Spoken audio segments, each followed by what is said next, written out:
Seruan ilahi Rabbi Samina wa ata'na.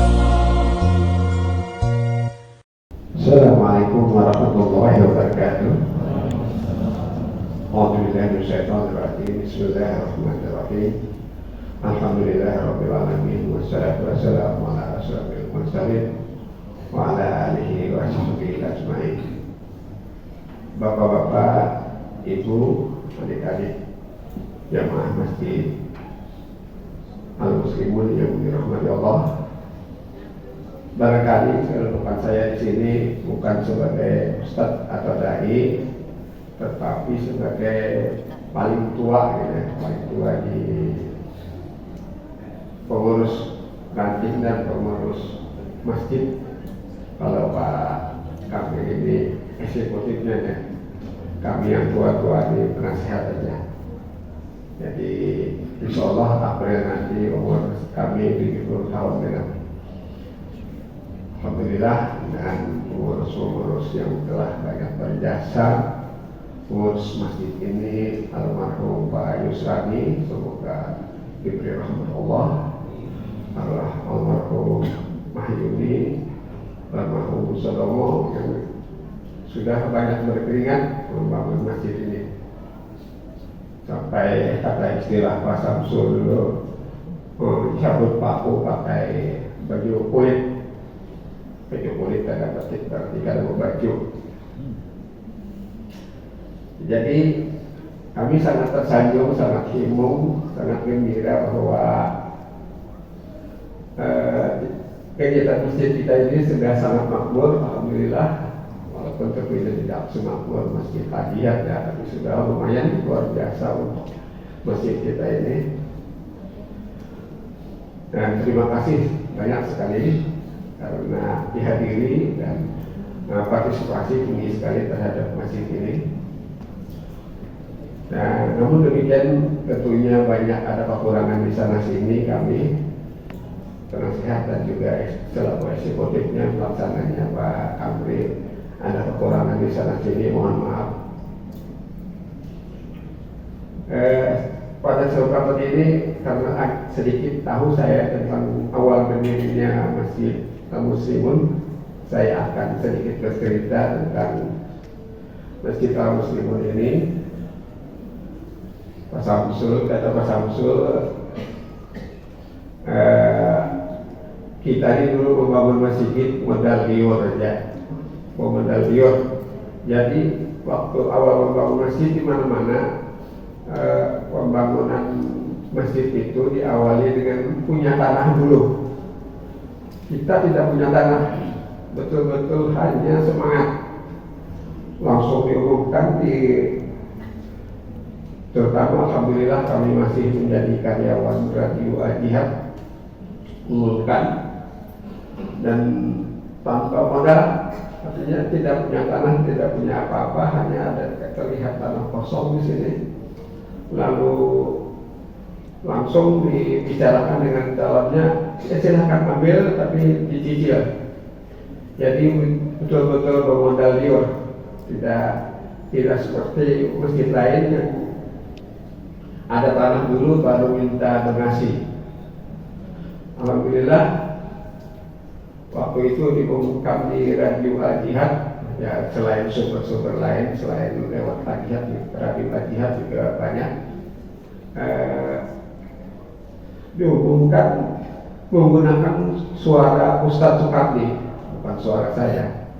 Rupanya suara Ustadz Sukardi itu berwibawa sekali, jadi mengalir dana sangat deras, dan sumbangan boleh dimasukkan melalui kabin penyiar Radio Al-Jihad, boleh dilaksanakan, sehingga mengalirnya lewat kabin penyiar. Dan ada yang menarik, salah satu pro Radio Al-Jihad itu bercerita kepada kami, Pak, ada seseorang katanya, ada teman sugih Pak, tidak suyok kan yang buat pas kresek plastik, sekalinya mengeluarkan cek menulis sekian puluh juta. Jadi betul-betul ya itu warga Muhammadiyah walaupun dia secara ekonomi kuat bisa saja penampilannya seadanya gitu, low profile dan tidak menonjol gitu. Alhamdulillah terbangun. Jadi rapat pertama kami laksanakan 7 Agustus 2018 rapat persiapannya.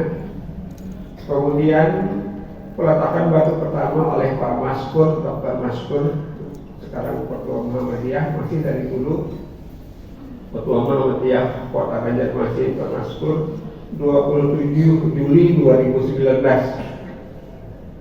Kemudian khatib pertama, khutbah pertama oleh Ustadz Bayani Dahlan, Dr. Andes Haji Bayani Dahlan MAG, tanggal 16 April 2021. Jadi hanya sekitar tidak sampai 2 tahun masjid ini setelah peletakan batu pertama sudah bisa disolati, dijadikan tempat sholat. Jadi ada yang menarik kan, Pak Ustadz Soekarno ini kalau ceramah Profesor Soekarno itu banyak humornya. Jadi kami ini masjid COVID kata beliau, kan waktu itu masih musim COVID ya 2020. Kenapa disebut masjid COVID? Karena tidak punya jendela, tidak punya pintu. Kan ketentuan dulu diusahakan kalau waktu masa COVID dulu,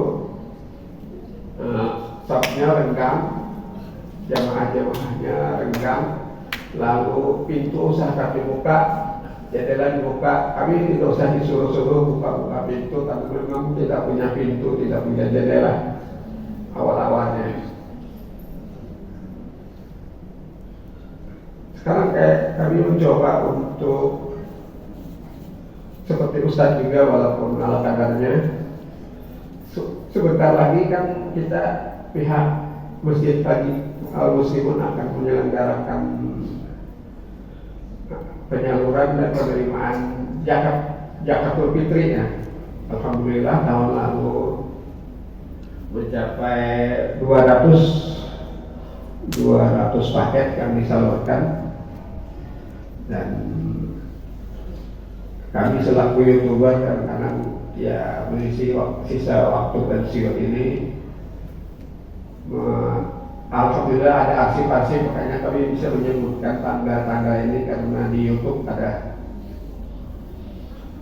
Jadi insya Allah semoga nanti setelah besok kita bisa melaksanakan paling tidak 200 paket juga, atau semoga lebih. Kata Pak Darapuk ini suka bergurau, dilarang bayar pakai keris katanya, karena keris itu termasuk senjata tajam. Mungkin maksudnya kiris gitu ya, atau barcode. Silahkan nanti kalau mau bayar pakai barcode juga boleh, tapi dilarang pakai keris katanya. Pisau yang berkelok-kelok ini. Sudah saatnya kita nanti disediakan kotaknya pakai barcode. Ada satu benang merah yang saya dapatkan dari rukun Islam, kan zakat itu termasuk rukun Islam. Yaitu ternyata dari 5 rukun Islam itu ada satu kata yang merupakan benang merah, yaitu kebersihan. Itu ketika kita mengucapkan syahadat, itu adalah juga kebersihan hati, keikhlasan, ketulusan. Itu kan rukun Islam yang pertama. Rukun Islam yang kedua, sholat. Sholat juga kebersihan, yaitu tidak boleh ada najis, tidak boleh ada hadas, dan niat yang tulus. Yang ketiga, puasa. Puasa itu adalah yang mana secara biologis pencernaan kita yang biasa mencerna makanan itu lebih berfungsi kepada membuang racun, juga kebersihan. Ketiga puasa. Kemudian zakat juga membersihkan barangkali lingkap-lingkap kita, ada yang sedikit ternoda, tidak terlalu halal, tetapi juga menguji keikhlasan kita, ketulusan kita dalam untuk membuang bakhil pikir gitu. Itu zakat. Kemudian haji, ya, rukun Islam yang kelima, haji. Urutannya sebetulnya kalau di buka hadis urutannya bukan seperti itu ya. Setelah syahadat itu malah zakat urutan hadisnya. Tapi saya sendiri kok sejak SD kalau ditanya guru rukun Islam itu urutannya tidak sesuai hadis. Syahadat, sholat, puasa, zakat, haji. Hadisnya tidak seperti itu, tapi tidak apa-apa. Nah, terakhir haji. Haji itu juga suatu hal yang bersifat dengan kebersihan. Dalam surah Al-Baqarah ada berbunyi, Al-Baqarah 197, Al-Hajju Ashhuru Ma'lumat, faman farada fihinnal hajj wala rafasa wala fusuqa wala jidala fil hajj. Artinya jangan berbuat rapas atau berkata berbuat kotor, kan kebersihan juga. Jangan berbuat jidal, berbuat bantah-bantahan, dan juga jangan berbuat musuh. Maksiat, musuh itu sudah mencakup dua aspek tersebut. Saya kira saya cukupkan demikian sedikit sejarah dan juga benang merah dari rukun Islam, yaitu intinya kebersihan. Kita tutup dengan Subhanallahumma rabbana wa bihamdika asyhadu an la ilaha illa anta astaghfiruka wa atubu ilaik. Assalamualaikum warahmatullahi wabarakatuh.